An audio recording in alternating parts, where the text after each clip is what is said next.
Good morning दोस्तों। अनुष्ठान class में आप सभी का स्वागत है। कल के लेक्चर में हमने बात किया था आवास के बारे में। ठीक है, कि मिट्टी के घर कैसे होते हैं, बांस के घर कैसे होंगे, पत्थर और लकड़ी के घर कैसे होंगे। आज हम पक्षियों के आवास के बारे में डिस्कशन करेंगे। ठीक है, तो पक्षियों का अगर आवाज़ देखें तो पक्षियाँ क्या बनाती हैं, घोंसला बनाती हैं। ठीक है, अब पक्षियाँ अब नोट पॉइंट क्या है कि पक्षी घोंसला अंडे देने के लिए बनाते हैं। ठीक है, और अलग अलग दूसरी विशेषता घोंसला क्या है, अलग अलग पक्षियों के घोंसले भी अलग अलग होंगे। ये पक्षी अलग अलग वस्तुओं का क्या करते हैं, इस्तेमाल करते हैं। पक्षियों के दुश्मन जो हैं वो कौन कौन है, मनुष्य हैं, गिलहरी है, बिल्ली है और चूहे हैं। ठीक है, ये क्या कर देते हैं, घोंसलों के नष्ट कर देते हैं। पहले जो चिड़िया का नाम है वो है इंडियन रॉबिन बर्ड, जिसे हम क्या कहते हैं, कलचिड़ी। कलचिड़ी को ही इंडियन रॉबिन बर्ड कहते हैं। अब इनका अगर घोंसला हम देखें कलचिड़ी का, तो सड़क के किनारे पत्थरों के बीच घोंसला बनाती हैं। ठीक है, कलचड़ी घोंसला घास से बनाती हैं, उसके ऊपर नाजुक टहनियाँ, ठीक है, पतली जड़ें, ऊन एवं बाल रुई का प्रयोग करती हैं। ठीक है, जब ये कलचड़ी घोंसला बनाएगी तो ऊन का भी यूज करेगी, जड़ों का भी यूज करेगी, पतली जड़ों का, बाल रुई का प्रयोग करती है। ठीक है, इसके बाद अब बात करेंगे नेक्स्ट जो पक्षी है वो है कौवा। कौवा, कौवे की चोंच और पंख कैसे होते हैं, काले होते हैं। कौवे की जो चोंच है और पंख काले होते हैं। कौवा सर्वाहारी जीव है। ठीक है, क्योंकि कौवा सब कुछ खाता है, शाकाहारी मांसाहारी सब कुछ खाता है। इसका रंग होता है काला और भूरा। घोंसला कैसे बनाएगी, पेड़ की ऊंची डाली पर, पेड़ की जो सबसे ऊंची डाल पर होगी वहीं पर क्या करती है, घोंसला बनाती है। घोंसले के लिए उपयुक्त सामग्री क्या क्या है, तो घोंसले के लिए टहनियाँ लेती है, लोहे के तारों का प्रयोग करती है एवं लकड़ी की शाखाओं का प्रयोग करके यह अपना घोंसला बनाती है। ठीक है, ये बात तो हुई कौवा की।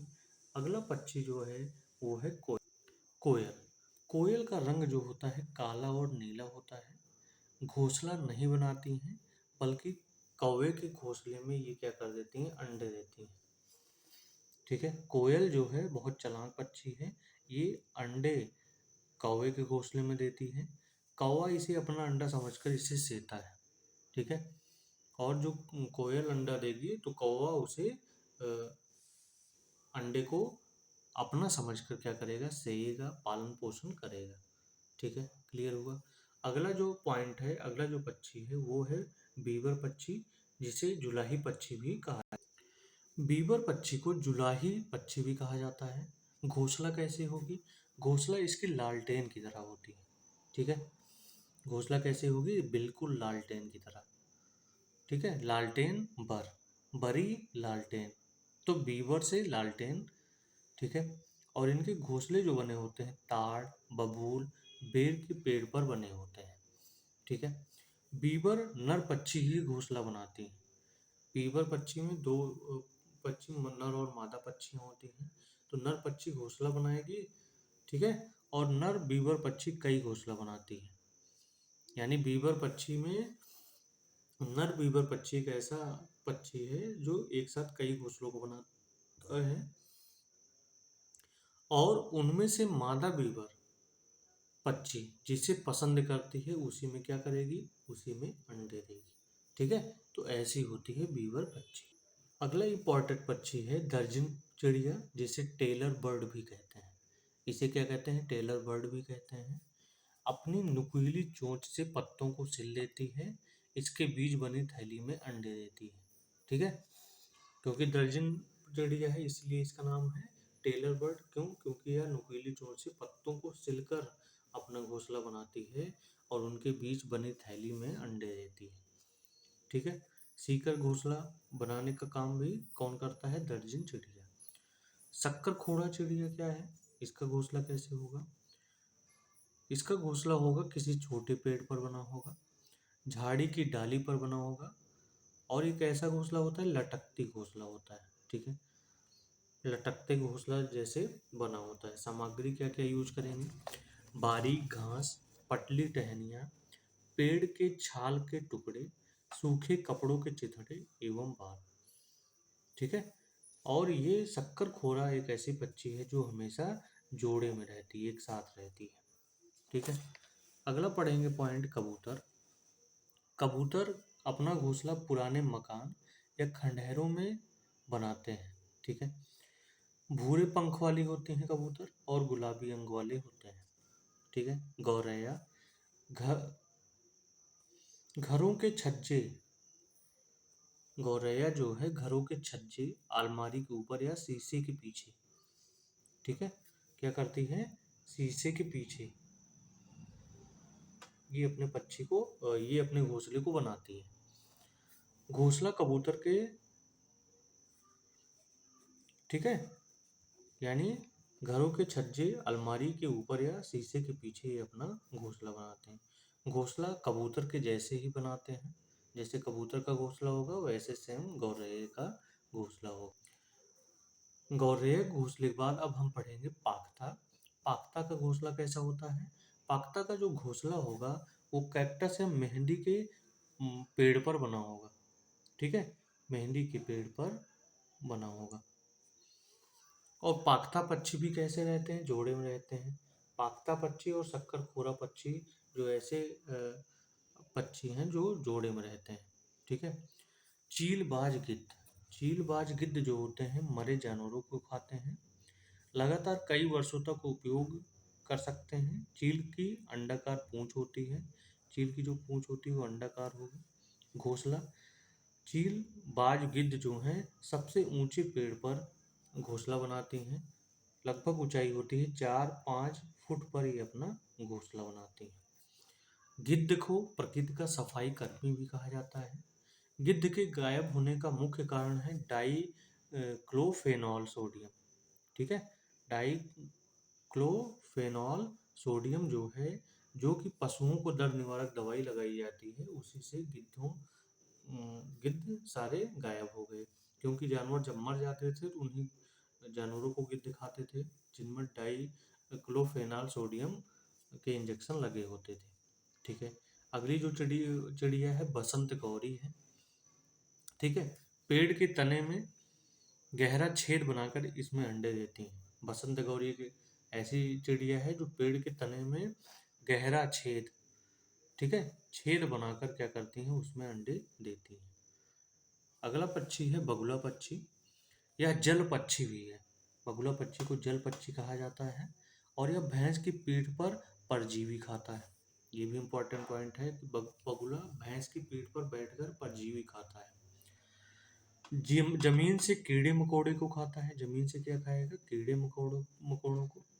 ठीक है, अगला जो पॉइंट है मादा शुतुरमुर्ग है।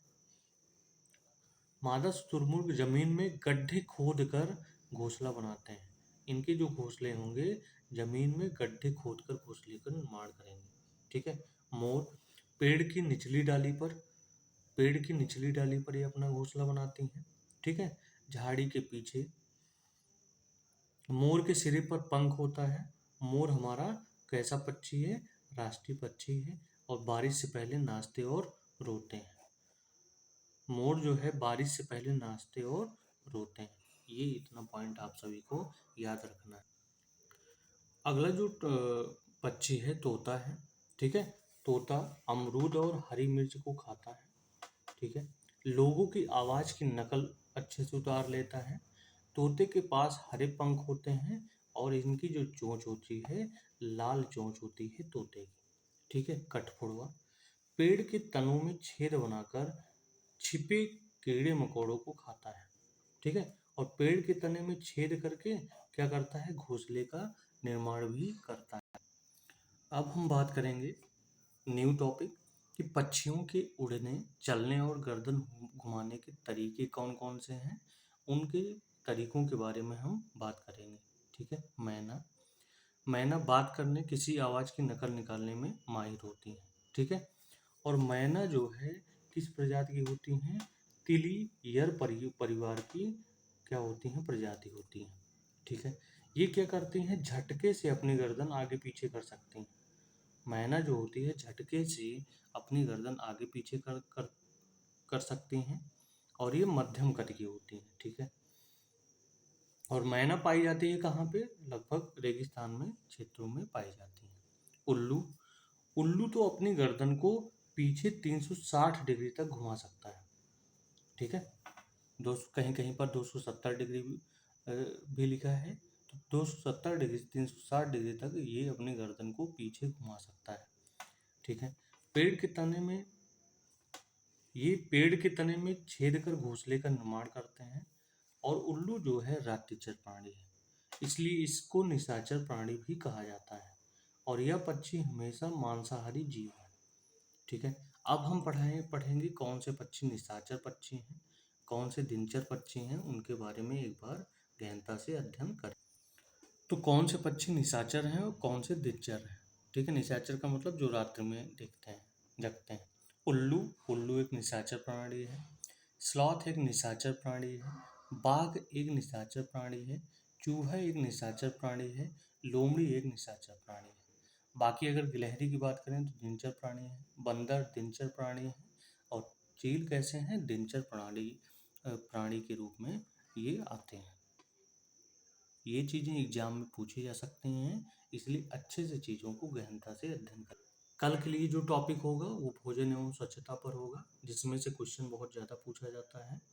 ठीक है, तो आप रेडी रहिएगा कल के लिए। आज के लिए इतना ही, इतने पर इस लेक्चर को यहीं पर क्या दिया जाता है, विराम दिया जाता है।